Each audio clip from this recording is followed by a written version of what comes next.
मैं अक्षरधाम में अपने पुत्र को मिलकर आई। वो कुछ समय पहले ही अपने राज्य में पधारे हैं महारानी जी। इसका दृढ़ निश्चय देखकर ऐसा लगता है कि ये सच बोल रही है। मुझे अभी जाकर महाराज से बात करनी होगी। क्या? ये आप क्या कह रही हैं महारानी जी? ऐसा कैसे हो सकता है?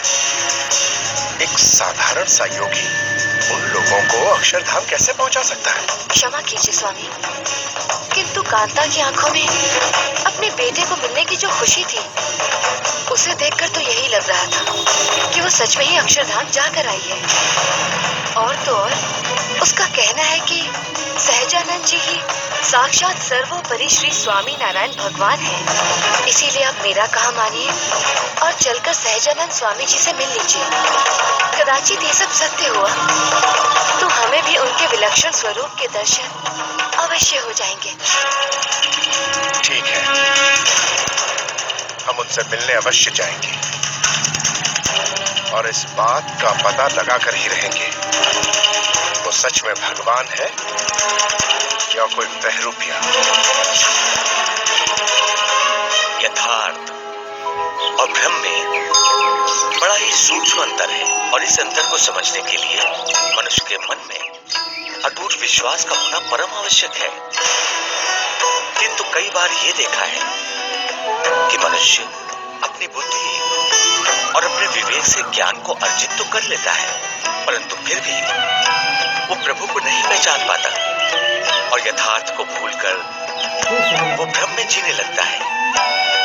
और इसी भ्रम के कारण वो अपने सामने खड़े हुए भगवान को भी नहीं देख पाता। वो मूर्ख उनके अस्तित्व पर ही शंका करने लगता है, उनकी परीक्षा लेने की बात सोचने लगता है, परंतु वो ये नहीं जान पाता कि ईश्वर ही एक यथार्थ है। अतः इस भ्रम को अपने मन से ही मिटा दो और जिस क्षण ऐसा होगा उस वक्त तुम्हें अपने प्रभु के दर्शन अवश्य हो जाएंगे।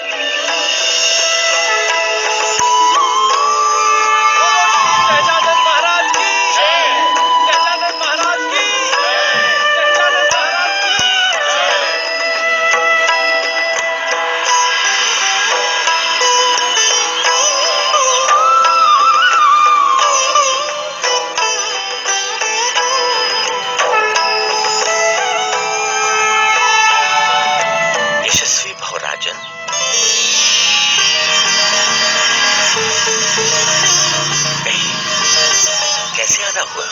मुझे क्षमा कर दे प्रभु, मैंने आपके अस्तित्व में संदेह किया। आपने तो अपनी मन की आंखों से देख लिया कि हम कौन हैं। कोई बात नहीं राजन, संदेह करना मनुष्य की आदत है और संदेह का निवारण करना हमारा काज है। बताइए, हम आपके लिए क्या कर सकते हैं? हम भी आपके वही दिव्य दर्शन चाहते हैं जो आपने कांता और फूलचंद को दिए।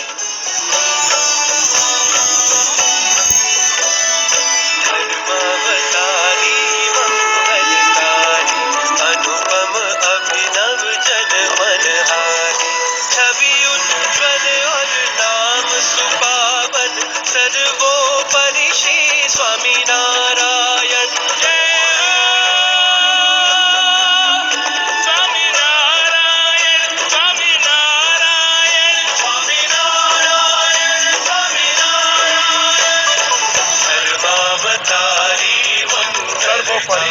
श्री स्वामी नारायण भगवान की जय।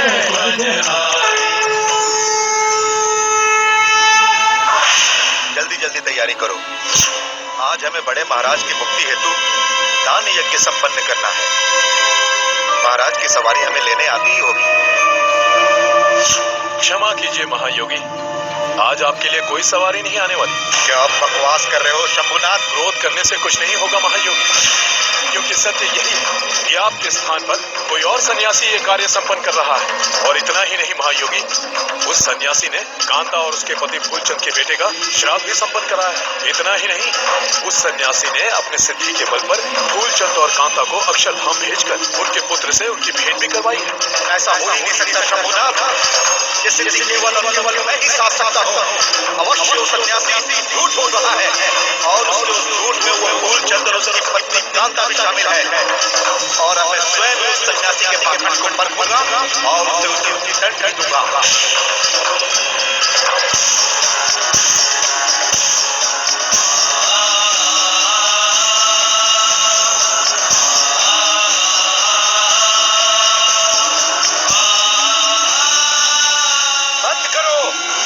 बंद करो ये यज्ञ हवन का पाखंड।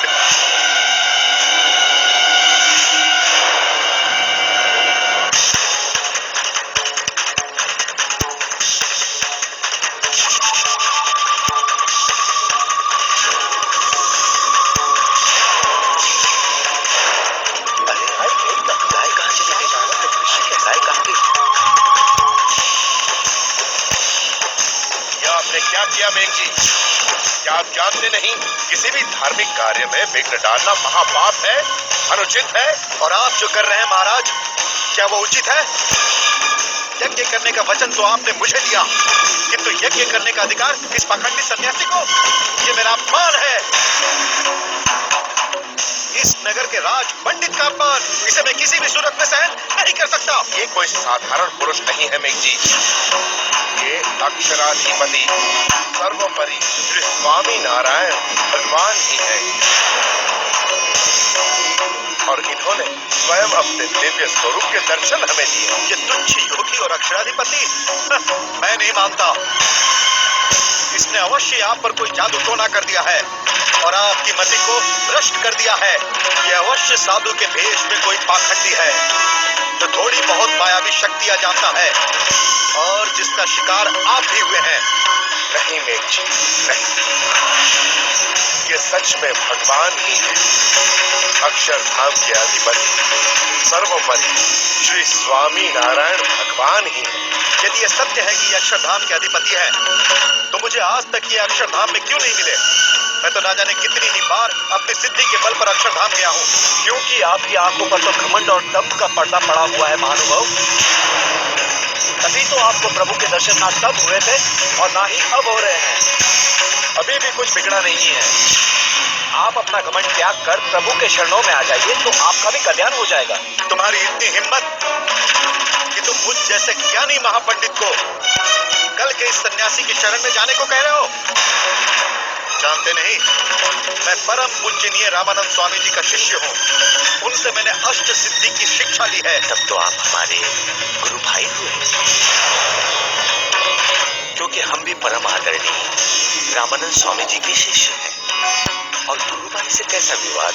विवाद तो तुमने खड़ा कर ही दिया है, मेरे तप ज्ञान और सिद्धि को चुनौती देकर, और मैंने इसे स्वीकार भी कर लिया है। किंतु मेरी ओर से ऐसा कुछ भी नहीं है भाई। निसंदेह आप अष्टांग योग की सिद्धि जानते होंगे। जानता ही नहीं, मैं इसका प्रमाण भी दे सकता हूँ। देखना चाहते हो तो देखो मेरी सिद्धि की शक्ति को।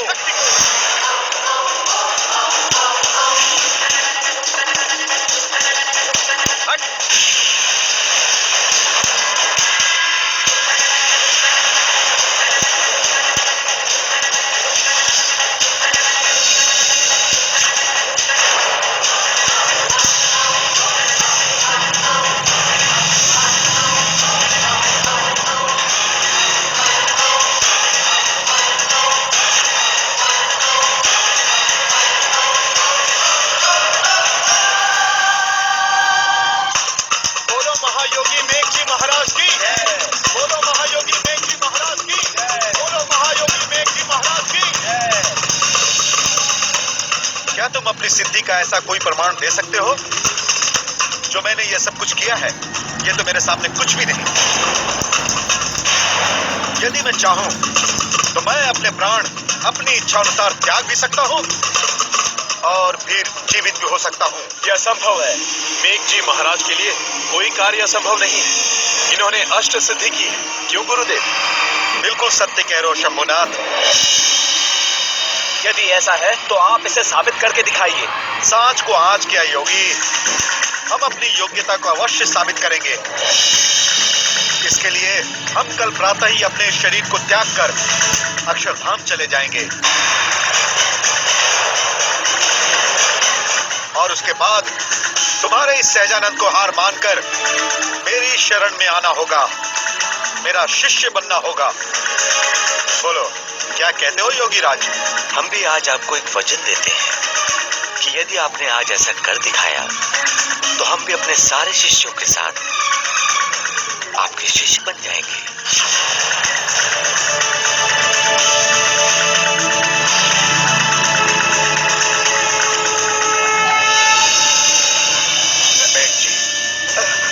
मैं जानता हूं कि तुम्हारी इस दशा का कारण क्या है और मैं ये भी जानता हूं कि तुम्हें तुम्हारी कष्टों से मुक्ति कैसे मिल सकती है। तुम्हारी दशा सुधारने का एक ही उपाय है, सहजानंद स्वरूप श्री स्वामी नारायण भगवान से क्षमा मांगो।